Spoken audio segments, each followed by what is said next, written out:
You a bit of an overview as to my thoughts on what we're going to be dealing with on the weekend, and it's basically a melted down version of what I've learnt in the 40 years that have taken place since I first started teaching in 1985.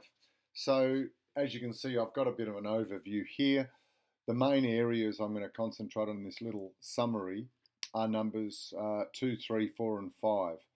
Obviously, I'll give you an overview first, but the main part I want to start off with, and these are in my opinion, the order is important.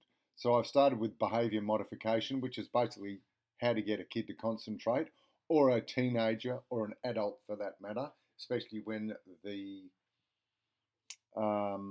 pressure on a person increases, as it should do in martial arts. Then I'm going to delve into a little bit of class planning.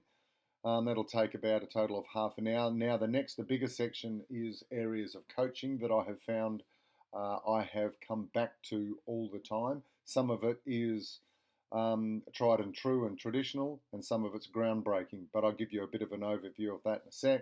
And finally, the leadership area.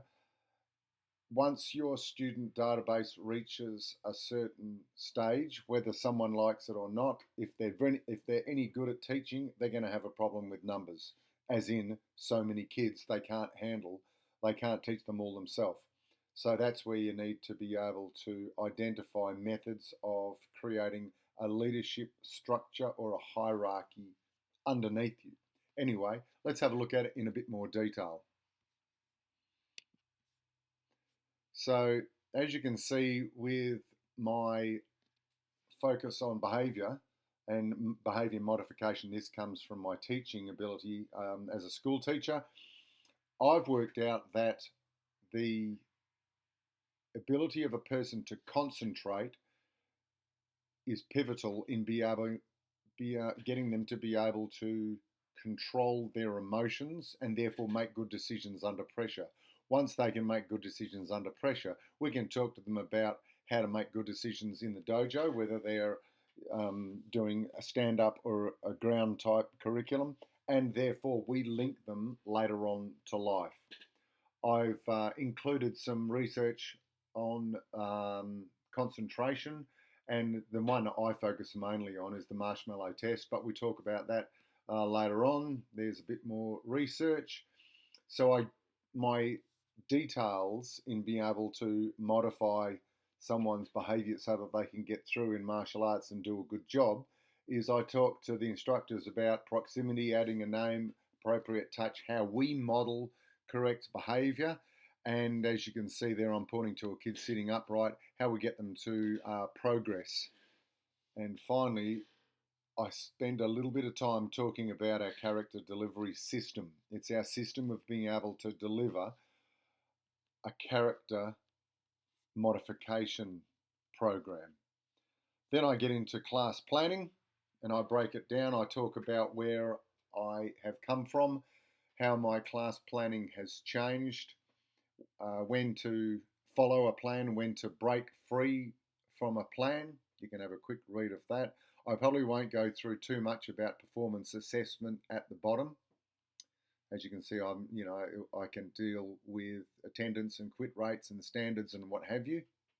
But this is a basic class plan stolen from a variety of sources. At the top, the behaviour management system is stolen from the Education Department of Western Australia. The class plan is a mixture of different sources.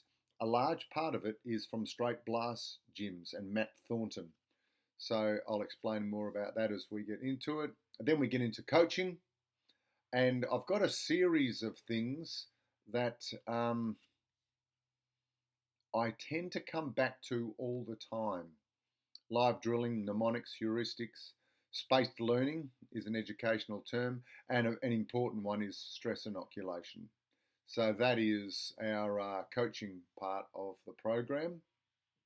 Then I pose a question, and it was something that John Danaher mentioned in one of his podcasts, which is worth sharing with the guys. Do we teach just to the top 10 or 20% of our student database and basically forget the bottom 20? So it's quite groundbreaking bit controversial. Be interesting to see what everybody thinks of that. And then finally, the bit I'm really looking forward to is leadership. Now, I garnered most of this information from the Australian Defence Forces, from military leadership, but it's not entirely known from the Australian Defence Forces, and that's at least the start of it there. So that's my 4 areas, and then you can see I've got some other things that we do, and I think we do reasonably well. For example, the Montessori system, I've blended what I do with the Montessori educational system, and that'll be interesting for you guys to look at. And then I just go through some other bits and pieces that we do, and at the very end, we'll do a little bit of a Q&A and a discussion. So that's about it. Let us know what you think, and I look forward to seeing you guys pretty soon. Ciao.